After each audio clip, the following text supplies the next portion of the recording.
اللہ کے نام سے شروع جو بڑا مہربان نہایت رحم والا ہے۔ اس واقعہ میں ہم دنیا کی سب سے مشہور اور مہنگی ترین گائے کا ذکر کریں گے۔ بنی اسرائیل قوم میں ایک بہت ہی نیک اور ایماندار بزرگ تھا۔ اس بزرگ کا صرف ایک ہی بیٹا تھا اور اس بزرگ کے پاس ایک گائے کی بچھیا تھی۔ اس بزرگ نے اپنی وفات کے قریب اس بچھیا کو جنگل میں لے جا کر ایک جھاڑی کے پاس یہ کہہ کر چھوڑ دیا کہ اے میرے پروردگار، اس بچھیا کو اس وقت تک میں تیری امانت میں دیتا ہوں جب تک میرا بچہ بالغ نہ ہو جائے۔ جب اس بزرگ کی وفات ہو گئی اور بچھیا چند دنوں میں بڑی ہو کر درمیانی عمر کی ہو گئی، بچہ جوان ہوا، وہ بچہ بھی ایک نہایت ہی نیک اور صالح انسان تھا۔ اپنی ماں کا بہت ہی فرما بردار تھا۔ اس نے اپنی زندگی کی راتوں کو 3 حصوں میں تقسیم کر رکھا تھا۔ رات کے ایک حصے میں وہ سوتا تھا اور ایک حصے میں عبادت کرتا تھا، اور رات کے ایک حصے میں اپنی ماں کی خدمت کرتا تھا، اور وہ روزانہ صبح کو جنگل سے لکڑیاں کاٹ کر لاتا، پھر ان کو بازار میں فروخت کر کے جو رقم کماتا اس رقم کا 1/3 حصہ صدقہ کر دیتا اور 1/3 اپنی ذات پر خرچ کرتا اور 1/3 رقم اپنی والدہ کو دے دیتا۔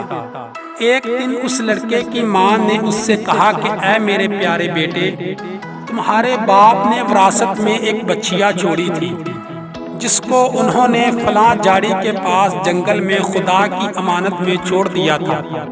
اب تم اس جھاڑی کے پاس جا کر یوں دعا مانگو کہ اے حضرت ابراہیم علیہ السلام اور حضرت اسماعیل علیہ السلام اور حضرت اسحاق علیہ السلام کے خدا، تو میرے والد کی سونپی ہوئی امانت مجھے واپس دے دے۔ اور اس کی ماں نے اس بچھیا کی نشانی بتاتے ہوئے کہا کہ اس بچھیا کا رنگ پیلا ہے اور اس کی کھال اس طرح چمک رہی ہوگی کہ گویا سورج کی کرنیں اس میں سے نکل رہی ہیں۔ لڑکے نے اپنی والدہ کی بات سن کر جنگل کی طرف نکل گیا اور اس جھاڑی کے پاس گیا۔ اس نے وہی دعا مانگی جو اس کی والدہ نے بتائی تھی۔ دعا کرنے کی دیر ہی تھی کہ وہ گائے دوڑتی ہوئی آ کر اس کے پاس کھڑی ہو گئی۔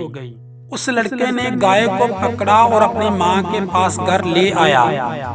ماں نے کہا بیٹا، اس گائے کو بازار میں لے جا کر 3 دینار میں فروخت کر ڈالو، لیکن جو بھی اس کا گاہک لگے میرے مشورے کے بغیر اس کو یہ گائے مت دینا۔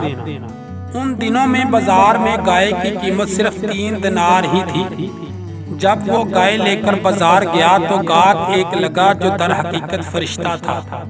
فرشتے نے کہا کہ میں گائے کی قیمت تمہیں 3 دینار سے زیادہ دوں گا، مگر میری ایک شرط ہے کہ تم اپنی ماں سے مشورہ کیے بغیر ہی مجھے یہ فروخت کرو گے۔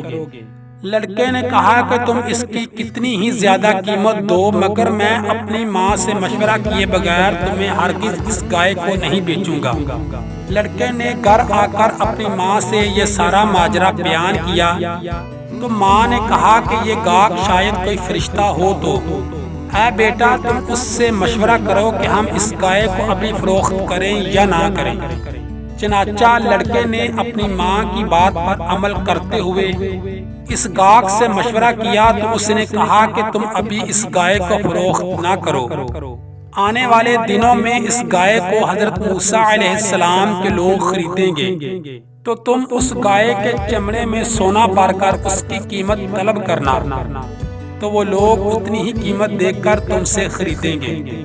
چنانچہ چند ہی دنوں میں بنی اسرائیل کے ایک بہت مالدار آدمی کو جس کا نام عامیل تھا، اس کے چچا کے دونوں لڑکوں نے اسے قتل کر ڈالا اور اس کی لاش کو ایک ویرانے میں ڈال دیا۔ صبح کو قاتل کی تلاش شروع ہوئی، مگر جب کوئی سراغ نہ ملا تو کچھ لوگ حضرت موسیٰ علیہ السلام کی خدمت میں حاضر ہوئے اور قاتل کا پتہ پوچھا تو آپ نے فرمایا کہ تم لوگ ایک گائے ذبح کرو اور اس کی زبان یا دم کی ہڈی سے لاش کو مارو تو وہ زندہ ہو کر خود ہی اپنے قاتل کا نام بتا دے گا۔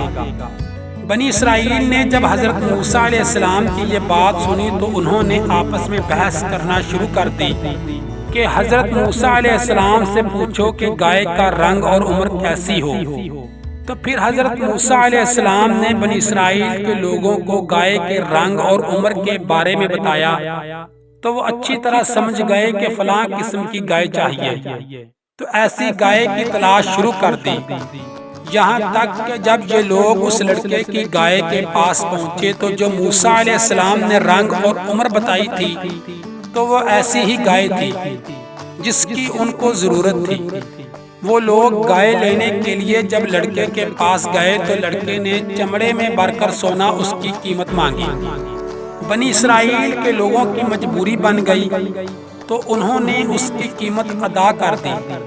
قیمت ادا کر کے جب وہ لے کر آئے اور اسے ذبح کیا اور اس کی زبان یا دم کی ہڈی سے مقتول کی لاش کو مارا تو وہ زندہ ہو کر بول اٹھا کہ میرے قاتل میرے چچا کے دونوں لڑکے ہیں جنہوں نے میرے مال کے لالچ میں مجھے قتل کر دیا ہے۔ یہ بتا کر وہ پھر مر گیا، چنانچہ ان دونوں قاتلوں کو قصاص میں قتل کر دیا گیا، اور اس نیک بزرگ کا لڑکا جو اپنی ماں کا نہایت ہی فرما بردار تھا، اللہ تعالیٰ نے اسے کثیر دولت سے مالا مال کر دیا۔ امید ہے یہ ویڈیو آپ کو پسند آئی ہوگی۔ پسند آنے کی صورت میں ویڈیو کو لائک اور شیئر ضرور کریں۔ ہماری نئی آنے والی ویڈیو سب سے پہلے دیکھنے کے لیے ہمارا چینل سبسکرائب کیجیے اور بیل آئیکن پر کلک کیجیے تاکہ ہماری نئی آنے والی تمام ویڈیو سب سے پہلے آپ تک پہنچ سکیں۔ اللہ تعالیٰ آپ تمام دوستوں کا حامی و ناصر ہو۔ اجازت دیجیے، اللہ حافظ۔